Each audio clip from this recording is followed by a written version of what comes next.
Sana ako dito sinaswipe, di ba? Di ba? Oo, Diyos ko, makapagod na kami. Kami nanto napagod. Kami pa magbibigay ng pera, di ba? Kahit sa ganun, di ba? Mga punyeta, mga lalaki na yan. Kami na yung pagod kagaganon. Kami pa magbabayad. Di ba? Buti na lang dito sa London, iba. Oo, kami yung ginaganon. Apektado po kayo? Mukhang gumaganon din po kayo ng bakla, sir. Mukhang may experience siya, no? Nako, sir, ha? Mukhang natira na kayo. Sabagay, gwapo pa man. Hindi, totoo yun. Hindi, ito naman kasi, di ba, alam naman natin pag mga bading talaga, mga tulad namin, mapagbigay naman talaga kami. Ultimo, mga magulang ng mga boyfriend namin, ginogrocery namin, mga di ba? Diyos ko, kahit luloko, bibilhan namin ng motor. Pagtingin mo, iba yung sakay sa motor, gago, di ba? Ay nako, ganun talaga ang buhay ng mga bakla. Pero importante kahit pa, nagmamahal naman kami ng totoo. Kaya ako ngayon, ako bibigyan ng chance na talaga magmamigrate. Parang feeling ko dito na ako sa London. Oo, kasi dito talaga, nakita ko yung mga ibang lahi, hindi ka talaga lulukohin. Sa Pilipinas kasi, di ba, bayad kami ng bayad, punyetang lilitang ari, ang mahal-mahal, di ba? Oo, ganyan, 500. Pag lumaki konti, 1,000, 2,000, 5,000, 10,000. Oo, pag hindi ka nagbayad, saksak ka doon, gano'n. Oo, totoo. Tapos may mga amoy pa.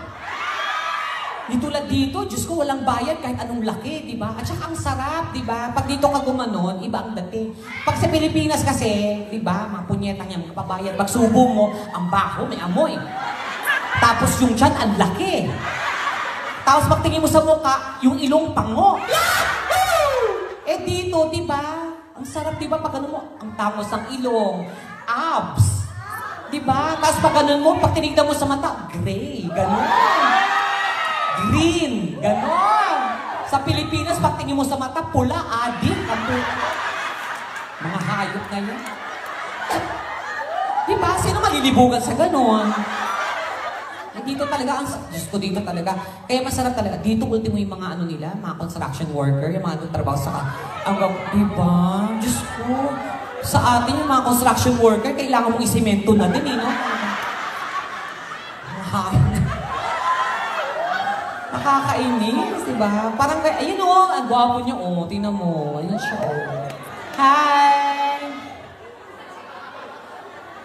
Ate, boyfriend mo na yung asawa? Wala? May nangyayari lang sa inyo. Kaya pala ang laki na ng bibig mo, ha? O hindi, sa ganyan na sa mga kababaihan, walang masama. Normal po yung pag ganyan, ha? Oo, wag lang kayong umarte-arte. Minsan kasi usually mga babae lang na mga arte. Oo, kung may asawa ka o boyfriend, gawin mo na lahat. Para hindi ka hiwalayan, hindi na maghanap ng iba. Kaya kayo hiwalayan, naghanap ng iba. Kasi hindi yung nabibigay ng tama yung gusto nila.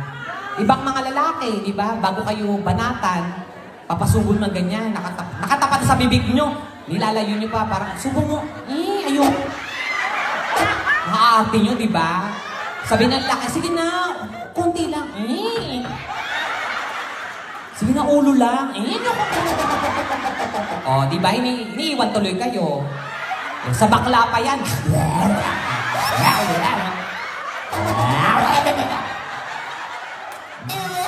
Pati itlog, sinasama pa na.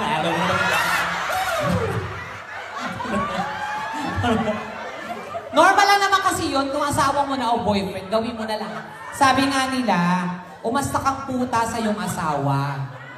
Oo, totoo yun. Kaya ang kapitbahay namin, grabe, ang daming anak, 12. Tapos kahit mahirap sila, ang sesaya ng buhay nila. Kasi nakikita ko yung babae, sobrang bongga talaga. At saka narinig ko, alam ko pag nagbabanatan sila. Oo, kasi pag ungol pa lang, iba. Ingay kasi yung babae pag tinitira, di ba pa? Kapitbahay namin, Woo! Shit, badong! Inawa! Ang sarap mo! Ganon. Tapos pati problema ng pamilya nasasabi. Shit! Wala na tayong bigas! Walang baon yung mga bata! Gano'n sa'yo kung gabon man itong kapitbahay namin. Binabanata na pala. So, normal lang po yan. So, huwag na ho kayong mandire. And it's a thing talaga na kailangan nyo gawin yung mga bagay na yan para mas maligin ang asawa nyo. Kaysa naman sa hanapin nila sa ibang tao. Diba? So, yun lang yun. Ako talaga, Diyos ko, hello. Sa dami kong bansang pinuntahan, nag-show kami. Na-try ko yung mga ibang lahi kung paano makipagtali. Oo. Kaya ako ngayon, nung na-try ko ibang lahi, ayoko na sa Pinoy. Yes, kasi mga Pinoy tamad yan, unang-una. Ayaw nila ng mga halikan, ng mga foreplay, gusto nila tira agad, tas tulog, gano'n. Gano'n yung mga Pinoy. Karamihan ha, hindi ko nila lahat. Pero karamihan, gano'n yung ginagawa. O, at saka pa mga Pinoy, pag umungol yan, 2 ungol lang. Oo, pagpasok at saka pagkatapos. Ang una, di ba, unang ungol, ipapasok ko yan, parang, Tapos wala ka nang marinig, mata na lang parang, gago na, ano ba yan? Tapos pag malapit na, ayan na yung, gano'n. Hindi kasi pwede mag-ingay kasi katabi yung nanay, pamangkin, doon na. Sa squatter kasi nakatira. Pero nung nagpunta ako ng Korea, nag-show ako sa Korea, doon ko na-try na parang, ang gwapo ng mga Koreano, ang kikinis. Pero pag binabanatan na ako, parang kinikwentuhan lang ako. Parang, ganito sila parang, ano nga sa'yo? Sa'yo na. Sa'yo na na. Diyos na. Ginagawa itong hayop na to. Gabi na. Upa na. Tapos pag malapit na, awa. Giyomi. Bunyeta, nag-Giyomi ng hayop. Pero nag-US kami ni Tekla, nag-Canada kami, Australia, iba ang mga yung mga half. Half American, half Canadian, half American, half French, mga, ay iba. Di ba alam nyo yan? Di ba pag nanood ba kayo ng mga, pag tumira talaga yung mga yan, talagang, gano'n, di ba? Oh yeah, babe. Gano'n! Yeah, you like it? Yes, share. Oh yeah, Gano'n, di ba? Yeah, the one about yes, sir. Yeah. Gano'n. Di ba? Gano'n yung mga yan, di ba? Pero ang pinakamaingay at pinakabongga mga Hapon. Ang Hapon, malalaman mo agad pag sobrang nag-iinit sila. Pagpasok pala ng kwarto niya, pag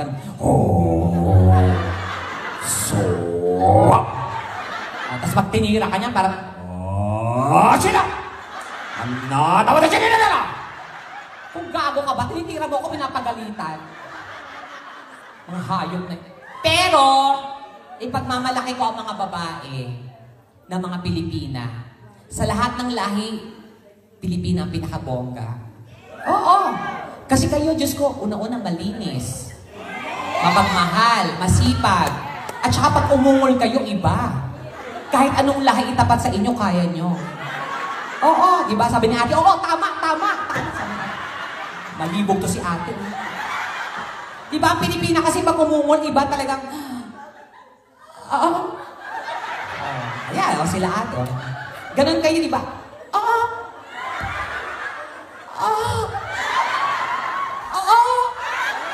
Nasaksak na pala ang punyeta.